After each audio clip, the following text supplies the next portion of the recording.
यह खबर अनिद्रा, इंसोम्निया और श्री श्री रविशंकर द्वारा सुझाए गए प्राकृतिक उपचार के बारे में है और आपने इसके साथ हिंदी में प्रेरणादायक कहानी मोटिवेशनल स्टोरी इन हिंदी के लिए भी पूछा है। मैं आपको पहले अनिद्रा से निपटने के लिए श्री श्री रविशंकर द्वारा सुझाया गया तरीका बताता हूँ और उसके बाद एक प्रेरणादायक कहानी सुनाता हूँ। अनिद्रा से निपटने का श्री श्री रविशंकर का नेचुरल तरीका। Shri Shri Ravishankar art of living के संस्थापक हैं। अनिद्रा, नींद न आने की समस्या से निपटने के लिए उन्होंने प्राणायाम और ध्यान मेडिटेशन को सबसे प्रभावी प्राकृतिक तरीका बताया है। सुझाव 1, श्वास क्रियाएं, प्राणायाम।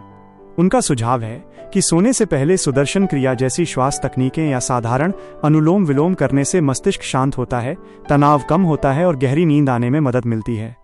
सुझाव 2, ध्यान। प्रतिदिन कुछ मिनटों का ध्यान मेडिटेशन मन को वर्तमान क्षण में स्थिर करता है और विचारों की भागदौड़ को रोकता है, जो अनिद्रा का एक बड़ा कारण है। अन्य सुझाव। उन्होंने सोने से पहले शरीर को आराम देने और मन को शांत रखने की आवश्यकता पर जोर दिया है।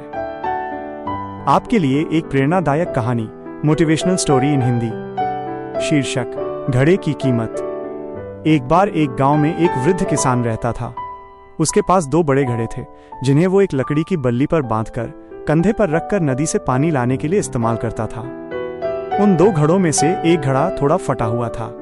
हर दिन जब किसान नदी से पानी भरकर घर पहुंचता था, तब तक दूसरा घड़ा तो पूरा भरा रहता था, लेकिन फटा हुआ घड़ा आधा खाली हो जाता था। ये क्रम 2 साल तक चलता रहा। सही घड़े को अपने पूरे भरे होने पर गर्व था, लेकिन फटा हुआ घड़ा बहुत शर्मिंदा महसूस करता था। उसे दुख था कि उसकी दरार के कारण वो अपने हिस्से का आधा पानी गंवा देता था। एक दिन नदी किनारे फटे हुए घड़े ने किसान से कहा, मैं बहुत शर्मिंदा हूँ। मेरी दरार की वजह से आप इतनी मेहनत करते हैं, लेकिन पानी का केवल आधा हिस्सा ही घर पहुंच पाता है। किसान ने मुस्कुराया और कहा, देखो मेरे प्यारे घड़े, क्या तुमने कभी ध्यान दिया है कि तुम्हारे रास्ते में जिस तरफ तुम रहते हो उस तरफ सुंदर फूल खिले रहते हैं, जबकि दूसरी तरफ कोई फूल नहीं है। घड़ा चुप रहा। किसान ने आगे कहा, मैंने हमेशा तुम्हारी दरार के बारे में जानता था, इसलिए मैंने तुम्हारे तरफ रास्ते पर फूलों के बीज बो दिए थे और हर दिन जब हम नदी से लौटते थे तब तुम उन बीजों को सींचते थे। 2 सालों से मैं उन्हीं सुंदर फूलों को तोड़कर अपने घर और मंदिर को सजाता आया हूं। अगर तुम ऐसे न होते तो मेरे जीवन में ये सुंदरता न होती।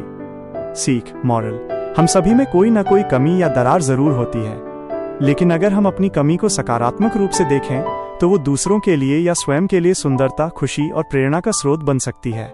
अपनी कमियों को स्वीकार करें, क्योंकि वे ही आपको खास बनाती हैं।